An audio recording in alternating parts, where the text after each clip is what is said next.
जैसे श्रावण महीने में चढ़ाए गए कनेर के फूल दुर्वा,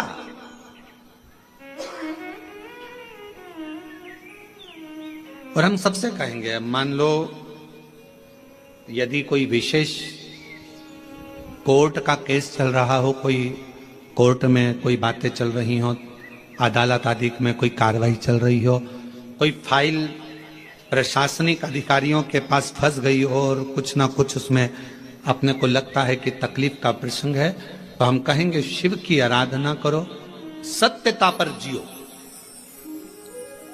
और साथ में 5 दुर्वा, 1 कनेर का फूल पीला, 1 पीला कनेर, 5 दुर्वा, 5 बेलपत्र लेकर शिवजी के मंदिर में जाकर शिवलिंग पर समर्पित कर 2 लोटा जल सावन के महीने में उसी पर बेलपत्र कनेर के फूल पर चढ़ाइए। देवाधिदेव महादेव की कृपा होगी। ज्यादा से ज्यादा 6 महीना 7 महीना, इससे ज्यादा निर्णय आप ही के पक्ष में आएगा और शिव की कृपा से। और इसमें एक बात और स्मरण रखें, जैसे कोई की प्रॉपर्टी है, कोई की जमीन है, और वो जमीन तुम्हारी कोई ने कब्जा कर लिया, तुम्हारा नाम नहीं हो पाई, या कोई उसमें लफड़ा हो गया, या तकलीफ आ गई और पैसा उसमें अटक गया, उसके लिए भी कनेर का पुष्प श्रावण महीने के जितने सोमवार आते हैं, रविवारी, सोमवारी और भोमवारी, कौन कौन से बार हो गए? रविवार, सोमवार और मंगलवार, 3 बार। प्रथम दिवस में कनेर का 1 पुष्प लेना है, द्वितीय दिवस में कनेर के 5 पुष्प लेना है, और तृतीय दिवस में कनेर के 3 पुष्प लेना है। बेलपत्र 1-1 साथ में लेकर शिवजी को रविवार के दिन भी समर्पित करें, सोमवार के दिन भी समर्पित करें, और मंगलवार को 3 कनेर के पुष्प के साथ बेलपत्र लेकर बाबा को समर्पित करिए। कितना भी अटकी हुई प्रॉपर्टी होगी, कह दिया उसने मैं तेरे नाम प्लाट नहीं कराऊंगा, और पैसा लेकर बैठ गया, या पैसा नहीं दे रहा है, या किसी भी रूप में वो अटका हुआ है, अगर सावन के 4 सोमवार पढ़े या 5 सोमवार पढ़े, आपने ये प्रत्येक सावन के सोमवार के पहले, फिर से बोलो कौन सा बार? रविवार, सोमवार और मंगलवार, ये 3 बार का क्रम अगर प्रत्येक सोमवार के पहले और बाद में कर लिया, तो आपको उसे प्रॉपर्टी उस व्यक्ति को तुम्हें देना ही पड़ेगी, छोड़ना ही पड़ेगी। उसको खुद अपने आप में बेचैनी होने लगेगी, मुझे बुलाएगा, आपको जाना नहीं पड़ेगा, खुद बस फोन लगाया आपने, भैया हमारा करा दो, हमारा करा दो, 2 बार 3 बार अगर बोला, चौथी बार वो खुद बुलाएगा, बेचैनी बढ़ेगी। मेरा बाबा उसको खुद खल बुला देता है। शिव शिव है, उसको कहते सत्यम शिवम सुंदर, शंकर शंकर। आप लोग कथा में श्रवण करे हैं पूर्व में, हनुमान गतिमान रतिमान मतिमान व्रतिमान, ऐसे हनुमान जी के कई भाई हुए, कई भाई हनुमान जी के हुए। और हमने पहले भी कहा है, जिसकी फैक्ट्री ना चलती हो, बहुत दुकान ना चलती हो, तो हनुमान जी के पांव का थोड़ा सा सिंदूर लेकर, यदि उस सिंदूर को किसी भी फैक्ट्री या दुकान में हनुमान जी के छोटे भाई गतिमान के नाम से अगर 1 बिंदी भी सिंदूर की रख दी जाती है, तो वो दुकान और फैक्ट्री भी झड़के से चलना प्रारंभ हो जाती है। गतिमान हनुमान जी के छोटे भाई, एक हनुमान जी के छोटे भाई है मतिमान। जब व्यक्ति डिप्रेशन में जाता है, एकाग्र चित्त नहीं रह पाता है, पढ़ने बैठता है पर एकदम मन नहीं लग पाता है, तो मतिमान का स्मरण किया जाता है, हनुमान जी के 3रे नंबर के भाई का, मतिमान। और कहते हैं 1 दुर्वा यदि मतिमान के नाम से शंकर भगवान की शिवलिंग पर चढ़ा दी जाए, और उसी दुर्वा को वापिस लेकर आया जाए, अंधेरा होने से पहले, सूर्य अस्त होने के पहले, शाम के प्रदोष के पहले, यदि उस दुर्वा को उस व्यक्ति को चबा चबा कर खिला दो, तो डिप्रेस हो रहा है, डिप्रेशन में है, चिंता में है, टेंशन में है, और उसका विवेक काम नहीं कर रहा, बुद्धि स्थिर नहीं हो पा रही है, या पढ़ने में मन नहीं लग पा रहा है, तो उसको आप एक दुर्वा मतिमान, हनुमान जी के तीसरे नंबर के भाई मतिमान के नाम से अगर खिला देते हैं तो उसकी बुद्धि केंद्रित होना प्रारंभ हो जाती है और वो डिप्रेस से हटना प्रारंभ हो जाता है, मन स्थिर होने लगता है। मतिमान।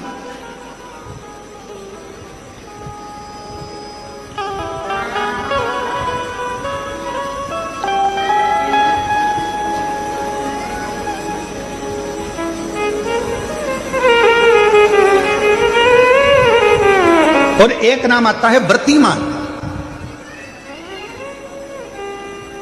इसका प्रैक्टिकल तुम अभी यहीं से कर लेना, ठीक है? चलते चलते मालूम पड़े तुम्हारी पार्किंग यहां से आधा किलोमीटर दूर है, ठीक है? अरे बोलो तो जम के। आधा किलोमीटर दूर तुम्हारी पार्किंग है और तुम्हारी उम्र लगभग बहुत हो गई। मालूम पड़े तुम थोड़े वृद्ध हो गए हो और तुम्हारा घुटना दुख रहा है, तुम्हारी कमर दुख रही है, चलते चलते बड़ी मुश्किल से तुम कथा स्थल तक पहुंचे हो। अब मन में आ रहा है कि मुझे वापस पार्किंग तक जाना है, कैसे जाऊंगी, पांव तो दुख रहा है। तो एक काम आज चलते चलते करना कि कहीं सीवर वाला महाराज झूठ तो नहीं बोल रहा है, तो प्रैक्टिकल करके जाना। क्या करोगे? यहां से जाते समय आप जब जा रहे हो और आपके शरीर का कोई अंग जब दुख रहा है तो श्री शिवाय नमस्तुभ्यम कहकर श्री व्रतिमान हनुमान का स्मरण करो। किसका स्मरण करना है? जम के बोलो, व्रतिमान हनुमान। व्रतिमान हनुमान का स्मरण करके कहीं पर भी बैठकर अपने पांव की छोटी वाली जो उंगली है उसको जम के दबाना और दबाने के बाद चल देना। जिस जगह पर भी दर्द हो रहा होगा मेरा बाबा आपको मंजिल तक पहुंचाएगा, दर्द होने नहीं देगा। कल नहीं करना, प्रैक्टिकल आज ही करना। काल करे सो आज कर। व्रतिमान आज करेंगे गुरुजी, 3 महीने में फर्क दिखेगा। तुम तो आज की आज का बताओ ना कि आज की आज में फल कैसे मिले। तो बिल्कुल तैयारी में बैठो। जाते जाते व्रतिमान हनुमान भगवान श्री शिवाय नमस्तुभ्यम का स्मरण कर कर एक ऊर्जा के साथ, ताजगी के साथ चलते जाओ। शिव थोड़ा बहुत नहीं देते, मेरे भगवान देते हैं चप्पल फाड़ कर। लोगों के स्मरण में है कि नहीं हमको नहीं मालूम, पर 2 माता ऐसी है, 2 जगत जननी ऐसी है कि दुनिया का कोई भी व्यक्ति कितना भी टोना कर दे, चाहे दुनिया का कोई भी व्यक्ति कितनी भी विद्या कर दे, चाहे दुनिया का कोई भी तांत्रिक कोई विद्या करने वाला तुम्हारे ऊपर कितनी भी विद्या कर दे, 2 देवी ऐसी है जो उस टोना को, उस विद्या को पलट देती है। और यह हम नहीं कर रहे हैं, देवी भागवत कर रहे हैं। देवी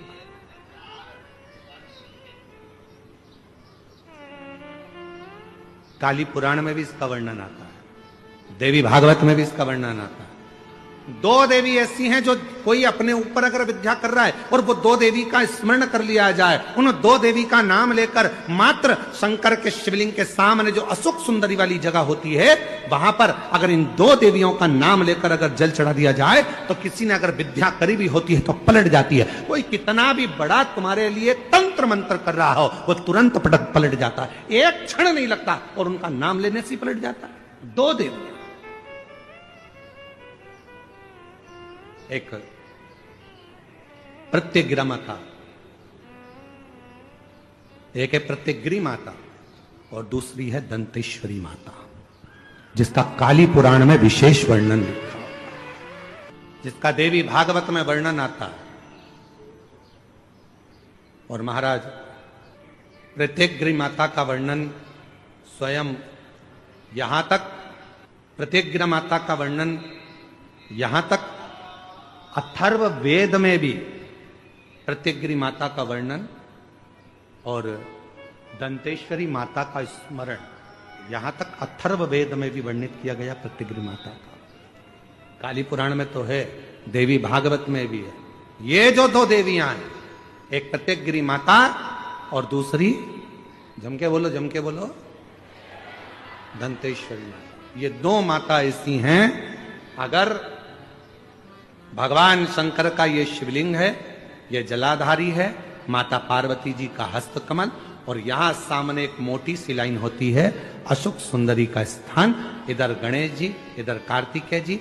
जब हम दक्षिण में खड़े होकर, उत्तर में मुख कर कर, यहां खड़े होकर जब हम शिवलिंग पर जल चढ़ाते हैं और अपने जल के पात्र को थोड़ा सा आगे बढ़ाकर हम इस स्थान पर, अशोक सुंदरी के स्थान पर, इस यहां खड़े होकर जल चढ़ाते समय इस स्थान पर अपने पानी के लोटे को आगे बढ़ाते हैं और जल को यहां गिराते हैं। प्रत्येक गिरी माता का नाम लेकर या मां दंतेश्वरी का नाम लेकर जब हम चढ़ाते हैं, आज दिन भर में अगर कोई ने भी हमारे ऊपर विद्या करी होती है, वो 2 मिनट के अंदर वो कटकर गिर जाती है और कोई असर नहीं पाता। 2 मां, एक मां दंतेश्वरी, एक प्रत्येक। कौन है ये प्रत्येकगिरी माता? तो शिव महापुराण में बड़ा सुंदर वर्णन आया कि जब हिरण्यकशिपु ने बहुत तप करा, बहुत तप। मेरा निवेदन है आस्था चैनल वालों से, कथा लाइव चल रही है, उनसे हम निवेदन करेंगे कि आपके पास में दंतेश्वरी माता का फोटो हो तो आस्था चैनल वाले अवश्य दिखाते रहें बीच बीच में जहां कथा चल रही है। और प्रत्येकगिरी माता का अगर फोटो हो तो सिंह का मुंह होगा मां का, स्त्री का शरीर होगा मां का, और बड़े बड़े दंत होंगे उनके, प्रत्येकगिरी माता। अगर वो भी चित्र हो तो अवश्य जहां कथा चल रही है तो लोगों को मालूम पड़े कि प्रत्येकगिरी माता कौन सी है, दंतेश्वरी माता कौन सी है, उनका स्वरूप का दर्शन अवश्य करा। और प्रत्येकगिरी माता का अगर फोटो का आप लोगों को समझ में ना आए तो एक बार हमको व्यासपीठ पर लाकर उस मोबाइल में दर्शन कराएं तो हम भी बता दें। प्रत्येकगिरी माता 2 माता ऐसी है। काली पुराण के अंतर्गत, देवी भागवत के अंतर्गत, हमारे वेदों के अंतर्गत 2 माताओं का क्रम बड़ा विचित्र। तो हम अभी जो कथा को प्रारंभ कर रहे हैं तो प्रत्येकगिरी से प्रारंभ कर रहे हैं और इसको लेकर जाएंगे दंतेश्वरी माता तक। संध्या काल में लगाया गया दीप मानदेह नामक असुर का संहार कर देता है। प्रतिदिन एक नियम बनाकर रखना चाहिए कि रोज शाम के समय पर अपने घर में प्रदोष काल के समय पर एक दीप जरूर लगाना चाहिए। और यदि बेलपत्र का वृक्ष है तो उस बेलपत्र के वृक्ष के सामने भी एक दीप अवश्य लगाना चाहिए।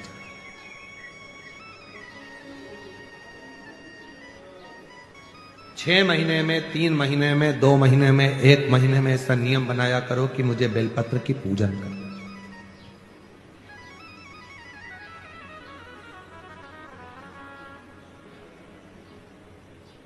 स्वयं माता लक्ष्मी जी ने भगवान नारायण को पाने के लिए बेलपत्र का पूजन किया। जब इंद्र की पूरी सत्ता चली गई थी, सारा की सारा धन इंद्र का चले गया था, असुरों ने उस इंद्र के सिंहासन पर अपना कब्जा जमा लिया था, तब इंद्राणी ने, स्वयं सची माने इंद्राणी ने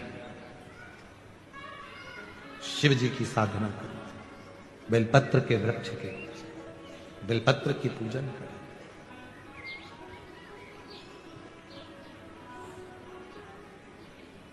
कभी दिल कर जाए तुम्हारा तो कभी महीने में, 1.5 महीने में, 2 महीने में बेलपत्र के पेड़ के नीचे जल लेकर बैठो।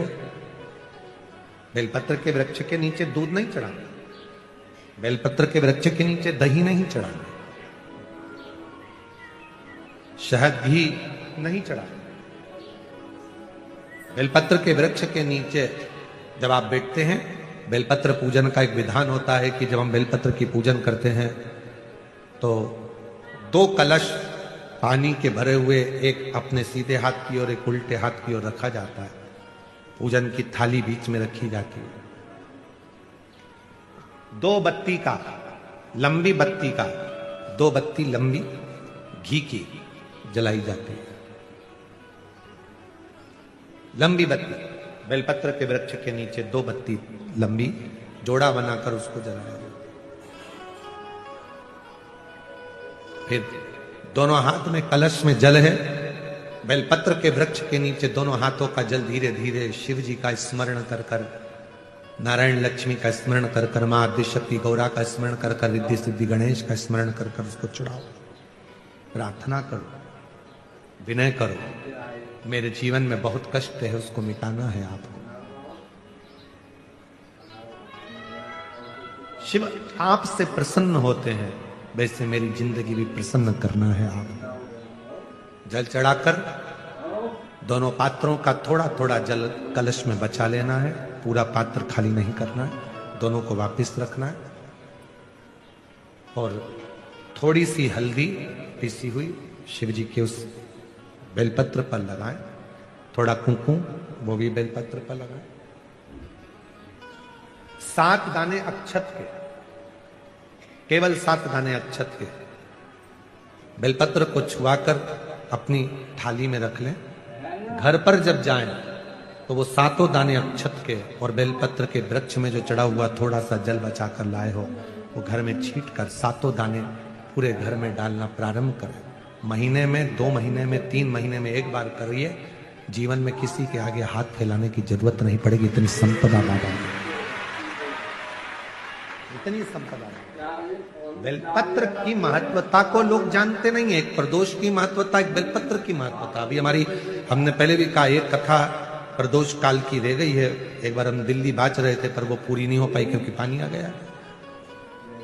हम प्रयास कर रहे हैं उस कथा को कुबेरेश्वर धाम पर, क्योंकि उसमें प्रदोष काल की कथा में टेंट नहीं लगता। वो प्रदोष काल की जो कथा होगी सीहोर कुबेरेश्वर धाम में, उसमें टेंट नहीं लगेगा, उसको खुले मैदान में बांचना पड़ता। आप और हम सब खुले मैदान में बैठकर प्रदोष काल में उस कथा को सुनेंगे और उसमें प्रदोष की महत्वता को जानेंगे। और हमारी तरफ से हम तो आज प्रकाश जी आपको भी, दीना भाभी जी आपको भी, दोनों को निमंत्रण दे रहे हैं। जब भी सीहोर में जब कथा हो प्रदोष काल की, तो एक दिन कम से कम आप लोग आकर उस कथा की पूजन आपको भी करना रहे। प्रदोष काल की कथा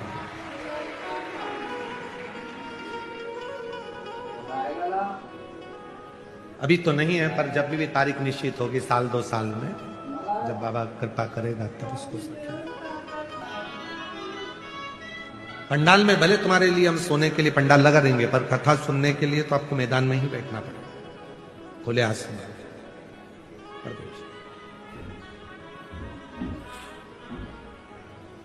शिव तत्व को जान, बेलपत्र की महत्वता को जिसने जान लिया, आज लोग बेलपत्र को जान रहे हैं कि बेलपत्र खाने से शुगर, बीपी, थायराइड जैसी बीमारियां भी ठीक हो जाती हैं। उस बेलपत्र की महत्वता को जान। और फिर निवेदन है, आपके शरीर में कष्ट है तो बेलपत्र का सेवन करो। रोज रोज बेलपत्र वैसे ही नहीं खाना। कई बार बेलपत्र खाने से मुंह में छार छार पना जाता है, कई बार मुख का स्वाद भी कम हो जाता है बेलपत्र खाने से। तो निवेदन है, रोज रोज ना खाइए, जब जरूरत है। और जरूरी नहीं कि आप 3 पत्ती यहां से जो बेलपत्र दी जाती है, 7 दिन तक जो रोज एक बेलपत्र दी जाती है, वो तो खाने के लिए दी जाती है। पर समापन के दिन की बेलपत्र तो खाने की नहीं रहती, उसको तो ले जाकर लोग लाल कपड़े में बांध अपने घर में रख देते हैं तिजोरी में। आखिरी दिन की बेलपत्र तो वैसे भी तिजोरी का भंडार के लिए। तो जो बेलपत्र होती है, जरूरी नहीं कि तुम पूरी बेलपत्र खाओगे तो दवाई असर करेगी। बेलपत्र का अग्रण्य भाग का थोड़ा सा पत्र भी यदि हम पा लेते हैं, उसको ग्रहण करते हैं, तो वो भी उतना असर। और रोज खाने की जरूरत नहीं है। रोज अगर शिव मंदिर जा रहे हो, शिवालय जा रहे हो, शंकर जी के मंदिर जा रहे हो, देवालय जा रहे हो, तो बेलपत्र लाओ, वहां से मना नहीं है। उसको इकट्ठा करो, एकाग्रित कर सुखा लो। सुखाकर रोज शिव जी की चढ़ी हुई बेलपत्र को सुखाकर फिर उसका चूरा बना लो। जब तुम्हें लगे कि शुगर गड़बड़ हो रही है, बीपी गड़बड़ हो रहा है, थायराइड गड़बड़ हो रहा है, तो एक चुटकी उसमें से लेके निगल लो, पानी पी लो। बाबा की कृपा से आधा घंटा, 1 घंटे में वो sugar, BP, thyroid sub level में आना प्रारंभ हो। उस बेलपत्र की महत्वता को जिसने जाना, कभी कुबेरेश्वर धाम जाओ तो कुबेरेश्वर बाबा के धाम पर जो 200-300 साल पुराना, जो 300 साल के ऊपर पुराना बट वृक्ष है, जहां बाबा बैठे हैं, बटकेश्वर महादेव, उसका दर्शन करो। उस पेड़ की छांव में बैठकर बाबा का मंत्र जाप करो। अभी अभी हमने थोड़ा सा उसको बंद कर दिया था, क्योंकि वहां बाबा के जोड़ा घूम रहा था तो शरीर पर चढ़ जाता था, इसलिए अभी स्थान पर वहां जाना थोड़ा बंद कर दिया था, पर पुनः वापिस उसको खोल दिया। बेलपत्र की वाटिका है छोटी सी, उस बेलपत्र की वाटिका के पास में बैठकर भगवान शिव का नाम उच्चारण करो। नाम स्मरण, शिव भक्ति करो जहां तक हो सके, शंकर की अविरल भक्ति को धारण करो।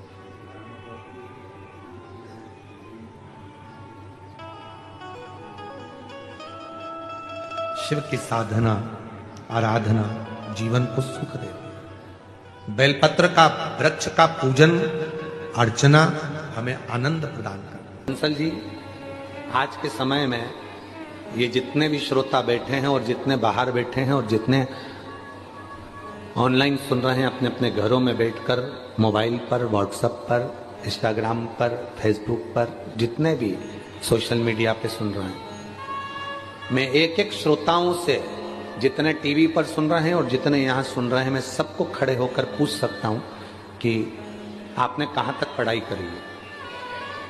बुजुर्ग माताएं भी कह देगी कि मैंने भी कहीं 8वीं पढ़ा होगा, 5वीं पढ़ा होगा, 6ठी पढ़ा होगा, 7वीं पढ़ा होगा।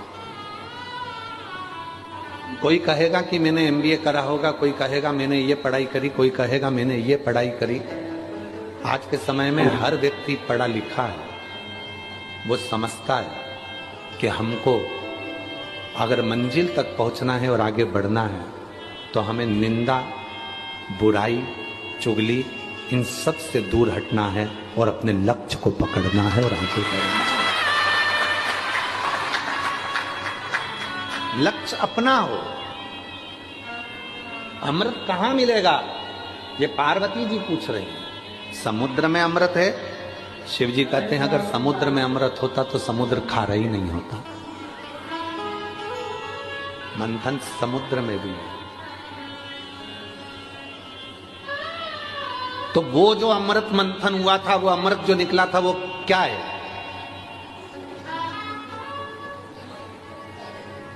शिव जी ने कहा वो तो विचारों का मंथन है। और विचारों का जब मंथन होता है तो उसमें जो अमृत निकलता है वो जीवन को सुख देता है। आज हम एक बात इस व्यासपीठ से, काशी की भूमि से कहना चाहेंगे। प्रत्येक पति और पत्नी को अपने कमरे में आने के बाद मोबाइल को टेबल पे साइलेंट कर कर पटक देना चाहिए। पति कमरे में आया, पत्नी कमरे में आई, दोनों के मोबाइल साइलेंट कर कर एक कोने में पटक दो और अपने अपने विचारों का मंथन करो। पत्नी के पास बहुत सारी बातें हैं जो तुमसे कहना चाहती है, पर तुम ऐसे हो कि उसकी बातों को सुनना ही नहीं चाहते। पति कहते हैं ये निंदा करेगी, बुराई करेगी अपनी सास की, ससुर की, परिवार की। ठीक है, किससे कहेगी वो? अपना मन हल्का करने के लिए अपने पति से ही तो कहेगी। अगर पड़ोसी से कहना चालू कर देगी तो तुमको काली मिर्ची लग जाएगी। कहेगी तो पति से। किससे कहेगी? कहेगी तो पति से। अपने केवल मंथन समुद्र का नहीं हुआ, मंथन विचारों का हुआ। विचारों का मंथन। बच्चों को क्या कराना है, कहाँ पढ़ाना है, उनकी एजुकेशन कैसी होना चाहिए, आगे का क्या करना है इनका। पर हम मंथन करते हैं तो दूसरों का करते हैं। सास ने ऐसा बोल दिया, ससुर ने ऐसा बोल दिया, तुम्हारी बहन ने ऐसा बोल दिया, तुम्हारे भाई ने ऐसा बोल दिया। ये मंथन नहीं चाहिए। मंथन में अपने लिए सोचो, अपने बच्चों के लिए सोचो, अपन कैसे खुश रह सकते हैं वो विचार करो। तुम सबसे ज्यादा बहू, किसी की भी अगर बहू होगी तो सबसे 33 कोटि देवी देवता में सबसे ज्यादा बहू माता पार्वती जी की थी। माता पार्वती।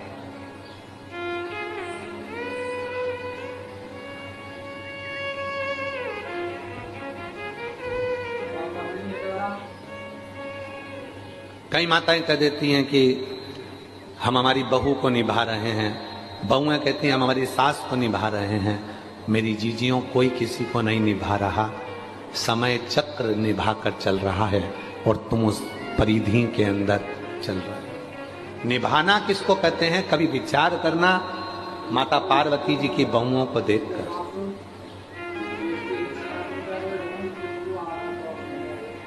बहुओं को देखो,